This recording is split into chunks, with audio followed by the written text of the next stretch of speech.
Satu kata untuk film ini, sinting. Ya, mengapa? Karena hampir 90% isinya tuh gunung kembar, torpedo, dan teman-temannya. Dari judulnya aja, film ini sangat-sangat tidak bersahabat ditonton saat siang hari atau rame-ramean. Tontonnya saat sepi aja ya. Dalam kesempatan kali ini mungkin aku tidak akan bahas panjang lebar alur film ini karena ya begitulah. Apa yang mau dibahas kalau isinya begituan semua? Jadi film ini tuh menceritakan kisah satu keluarga yang terlihat hidup damai.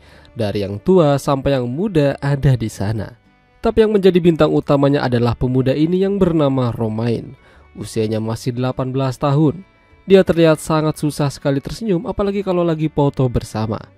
Jadi setiap tahun mereka akan melakukan sesi foto bersama supaya tali persaudaraan mereka semakin erat dan terjaga.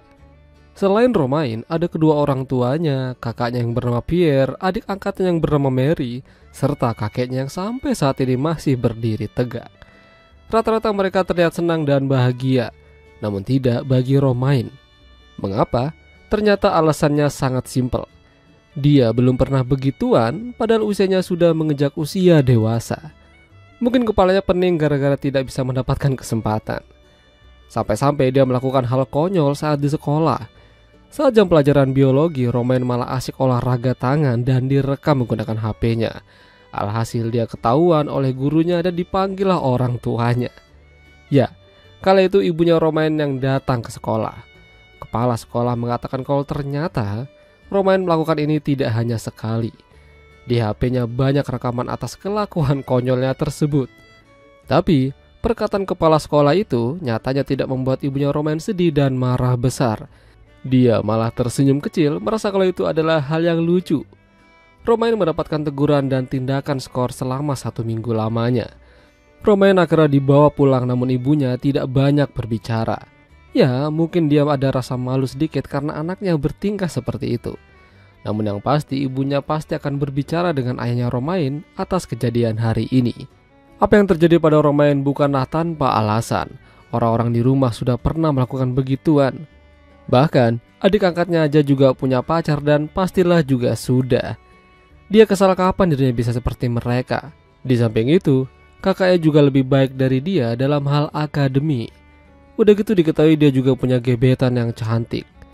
Namun kala itu, Pierre mengatakan kalau dia udah putus darinya. Entah mengapa yang jelas katanya udah bosan. Semenjak kejadian Romain yang memalukan itu, ibunya jadi bertanya-tanya tentang kehidupan sang kakek. Terutama dalam hal begituan. Namanya laki-laki pastilah tidak tahan kalau yang satu itu tidak dilakukan. Jadi dia mencoba bertanya secara pelan-pelan pada mertuanya tersebut. Sang kakek lantas jujur kalau semenjak ditinggal istrinya untuk selama-lamanya, dia merasakan kesedihan yang mendalam. Tempat untuk curhat dan hal-hal lainnya sudah tidak ada lagi. Jadi dia mencoba cara lain dengan menyewa seorang kupu-kupu malam. Tahu aja kan maksudnya? Itu adalah hal yang paling mudah baginya. Datang, bayar, dan eksekusi. Memang usianya sudah tidak muda lagi. Jadi terkadang dia juga takut kalau pas lagi main jantungnya berhenti berdetak. Sang kakek merasa malu karena sudah jujur akan hal ini pada ibunya Romain.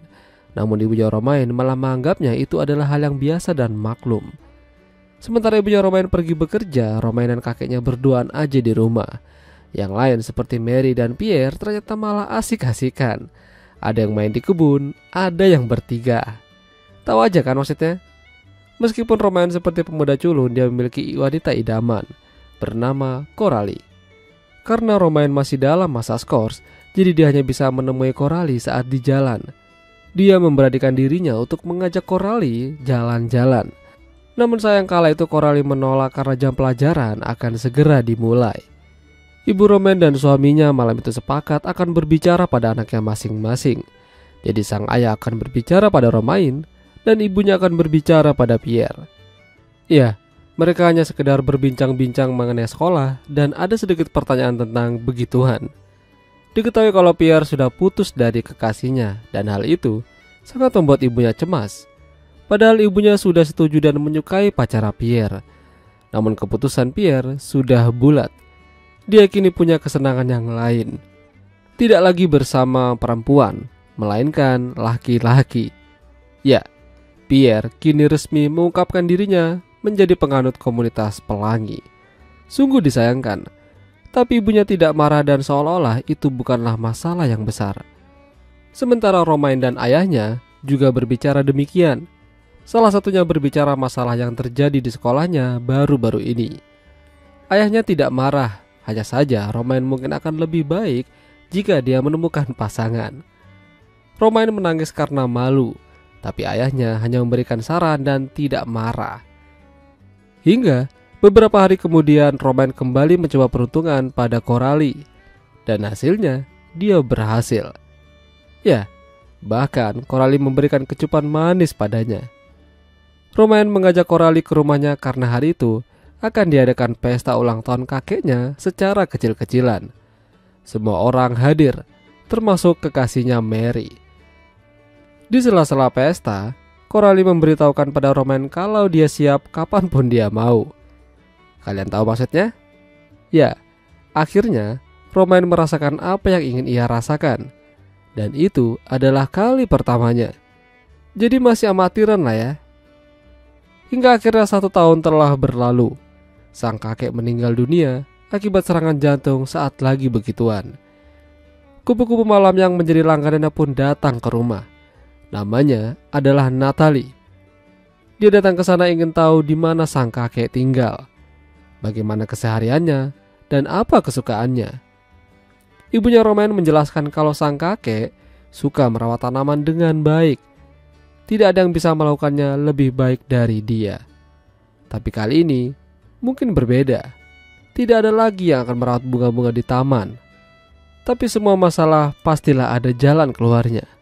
Ya, Maxim adalah orang yang akan menggantikan sang kakek merawat bunga. Selain itu, dia adalah kekasih barunya Pierre. Meskipun sang kakek telah tiada, keluarga mereka akan tetap utuh dan bahkan menjadi lebih banyak. Sekali lagi aku ingatkan, jika ingin nonton film ini, nontonnya saat sepi aja ya. Karena 90% isinya gunung kembar semua. Dan jika kalian suka dengan video ini, jangan lupa tinggalkan like dan sampai jumpa.